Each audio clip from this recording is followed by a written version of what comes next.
Let me tell you something before you go. Whenever people come see me live, I try to say something meaningful to people. And I'm in the laugh business. That's my gift. That's what God gave me at birth. Your gift is the thing that you do the absolute best with the least amount of effort. I want to tell you something that can help enrich your life.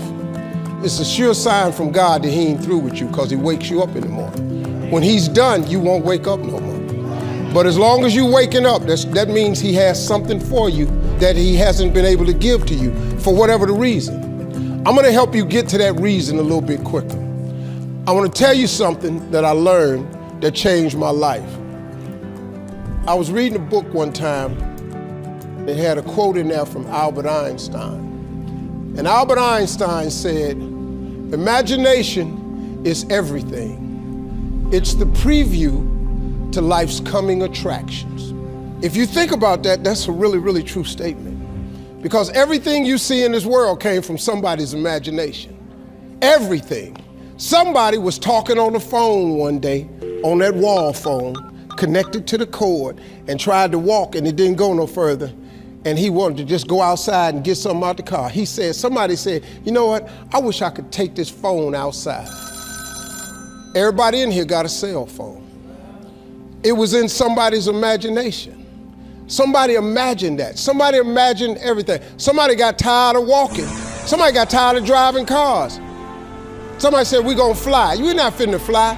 Everybody in here done been on a plane. See, your imagination is the evidence of things not seen. You know why they call it the evidence of things not seen? Your imagination, you the only one can see it. You're the only one can see it. See, so all this stuff you've been imagining was not some hocus pocus. When you imagine stuff, it's actually God showing you a preview of a coming attraction he has for you. That's what your imagination is. Why do you keep imagining yourself with a second home? Because God wants you to have a second home. Why do you keep imagining yourself in a supervisory capacity on another job? Because God really wants you to have that. Why you keep dreaming of opening a business one day? That's because that's what God really got for you. And he put it in your imagination. The problem with your imagination, though, is you tell it to the wrong people. If you want to kill a big dream, tell it to a small-minded person. You can't, oh man. Think about this in your life. How many times have you had this really incredible idea and you took it to your family and your friends? You shared it with them and they shot it down. You know why they shot it down? Because they couldn't see it. Because God didn't put it in their imagination. He put it in yours. It was your evidence of things not seen. See, all this stuff you've been imagining, you ought to start working on it. Because that's what God really got for you. Your real life is in your imagination. I'm here to tell you that. You think I'm here by accident? I'm here because he put this in my imagination when I was 10. When I was 10, he showed me I was going to be on TV. Steve Harvey. That's all I ever wanted. The assignment when I was in the 6th grade was everybody write their name on a piece of paper and write what you want to be. You know what I wrote on my paper? I want to be on TV. Now, the problem I had, though, was I used to suffer with a serious stuttering problem. I couldn't talk outside my house. I stuttered for years. I flunked out of school. I'm on my 3rd marriage. I lost everything I ever owned twice. I've been homeless and lived in a car for 3 years. But at 10, though, I wrote on a piece of paper, I want to be on TV. So the teacher went around the room and read everybody's paper.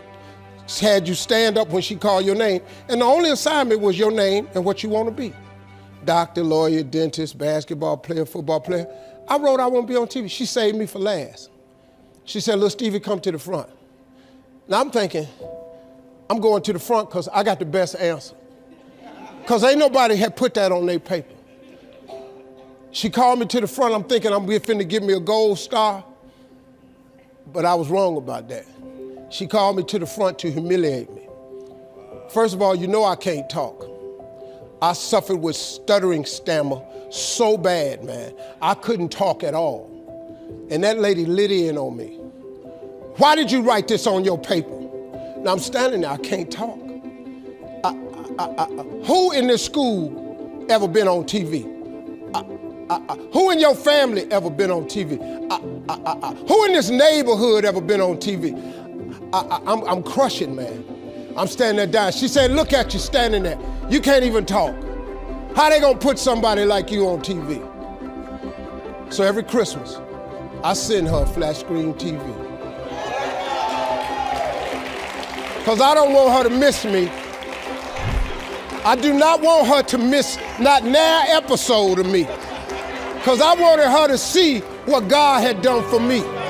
The fact that you couldn't see it, it wasn't for you to see. He put it in my imagination. But after 3 years of homelessness, losing everything I ever owned twice, suffering through flunking out of school, go home and cut your TV on. That little boy with the stuttering problem, he all over that TV. You can't cut your TV on. You can't cut your TV on not now day of the week and you don't see that little boy. That little boy with the stuttering problem is all over that TV because God put it in my imagination. All I did was hang on to that thought. I just kept hoping. I just kept hoping that what I had wrote on the paper would come true. A lot of times it wasn't about no faith. I didn't believe it sometimes. When you homeless and living in a car, how you see yourself as a TV star? But I just kept hanging on there. Because my mama was a Sunday school teacher. I kept hearing her say, God,